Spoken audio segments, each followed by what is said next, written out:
Well,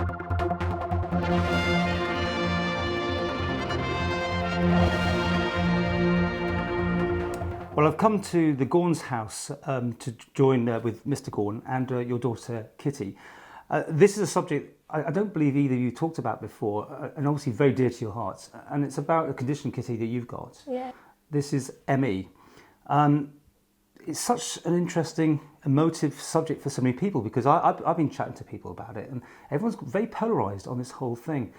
And what's the reason for coming forward to talk about this now? Kitty, do you want to have a go at that? Phil? I don't know really, just to raise awareness and let people know, because it's quite an invisible kind of disease, so a lot of people don't understand it, and it's quite debilitating as well. And I think the other thing as well is that with Tynwald Day coming up, the ME Society are having a stall at Tynwald, and they're hoping that people who have this condition will come and talk to them, or even people who haven't got the condition will come and talk to them and find out more, and hopefully contribute a little bit to the organisation's coffers. Can we talk about, for people who don't know what ME is? I mean, people think it's because you get tired all the time, you don't do things. Is that a fair sort of assumption? It's difficult to say really, because there's lots of subcategories, but ME is generally fatigue and muscle pains and just random symptoms that don't make sense, but together they're very debilitating. And when did it start for you? About three years ago, maybe. So possibly even 4. Yeah, it was hard to tell when exactly it started. So in your case, what you mean? You don't want to do anything? Everything feels too much. I mean, it's like everything is just so much more effort than it should be. And it's not even the case of Kitty doesn't want to. I think Kitty does want to do the things, but you're actually not physically capable of doing it. You know, it's not something that's in the mind. There are actual physical, physiological symptoms that can sort of be treated. There's no actual cure for it. There's no real understanding yet as to what's causing it, although possibly some kind of an immune-related thing. But there are physical symptoms which can be treated, like extraordinarily low blood pressure and things like this, which it just makes it impossible for the sufferers to actually do things. It's not a whether they want to or not. They're just physically incapable, which is, particularly looking at the way in which Kitty has gone from being a fairly bright and active girl to really spending most of the time in bed, really, aren't you? Yeah.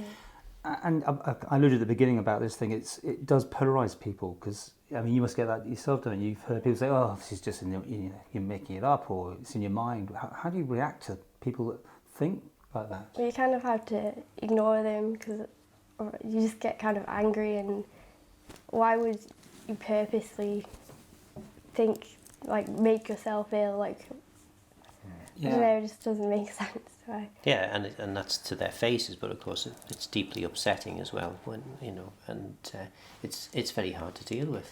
And as a family, Phil, what's it been like? Well, it is difficult. I mean, obviously in my role, I'm not here as much as I should be, and I have consciously tried to spend more time so I can give more time to Kitty over the course of the last year or so. But it's difficult for me, and we're trying as best we possibly can to support Kitty as far as we can, but it's not easy, and most people take this. It's a natural reaction that they see someone lying in bed all day and say, well, what they need is to just get out and get some fresh air, and they'll perk up, and then everything will be fine, and it's totally missing the point about how this actually affects people. I think Kitty used to love going out running, and used to love being a very active person. Can't do it. It's not a case of wanting to. Who wouldn't want on a day like this to be outside having fun with your friends? Can't. So by talking to us today is to bring this to the forefront of other people and the awareness levels. And you're going to be at Tynwald Day having a stand. And what can you do next? I mean, where in the Isle of Man, how are you treated? Have you got a good health plan for this? Well, I think it's about support. The group is there to provide support.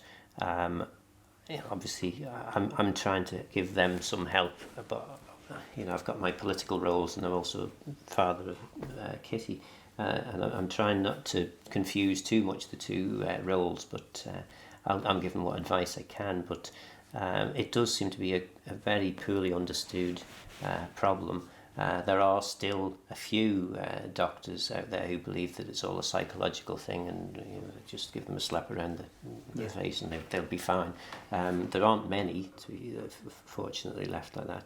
There's an awful lot of developing medical research which is now starting to give hints as to where they think the problem might be coming from. So, and Kitty, do you see light at the end of the tunnel, or do you feel you're... I don't know, it kind of varies depending, because I kind of have my ups and downs really. It's not even, so it's hard to think about the future. Just go focus on now. But I mean, on the internet, have you other groups, other people? Does that help, or you found anything out that might help? Well, it does help, but it's kind of hard because it's just the internet. It's not face-to-face kind of personal thing. I don't know.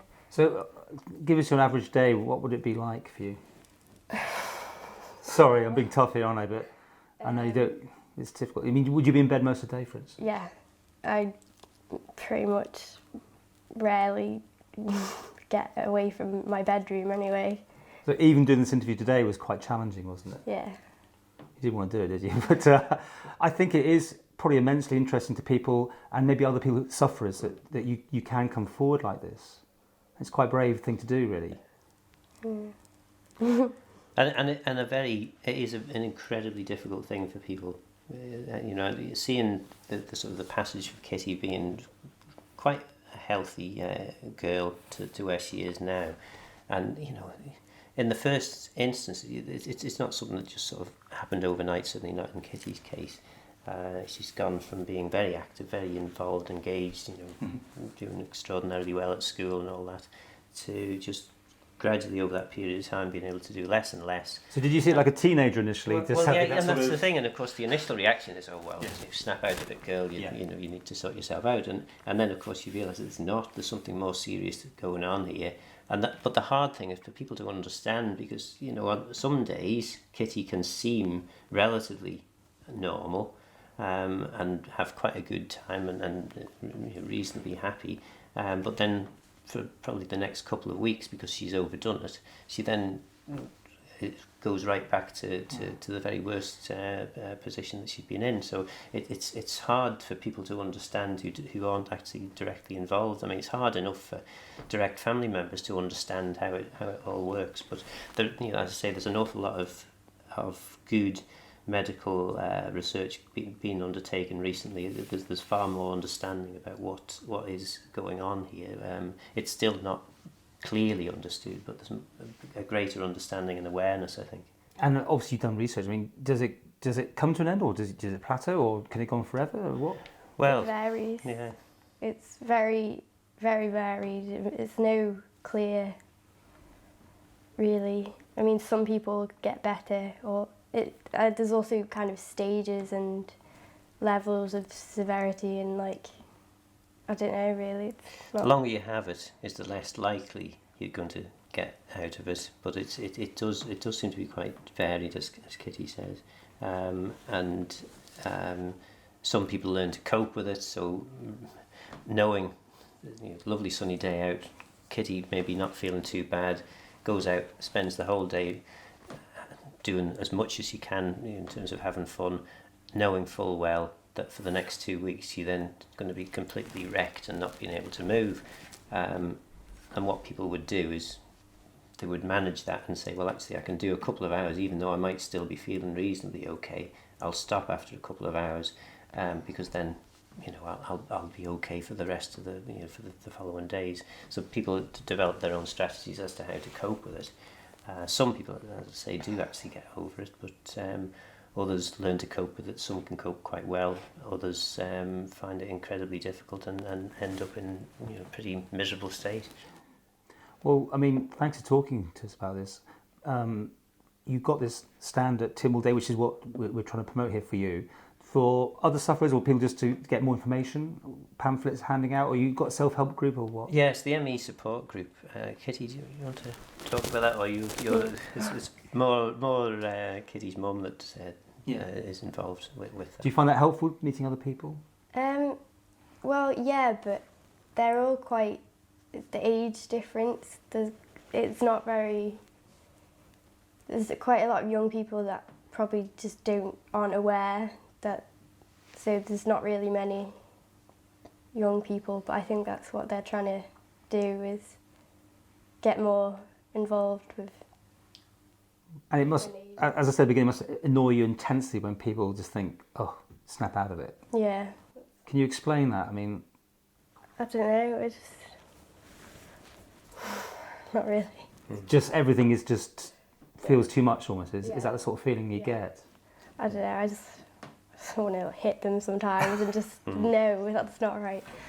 Yeah. Well, thanks for talking to us. Yeah. I mean, if I could just add, one of the hard things I think that Kitty and we have to accept is that because Kitty can't be out there and active and with friends all the time, gradually she sort of gets more and more distant from everybody that she used to react with, and it makes it even worse because she becomes more and more isolated.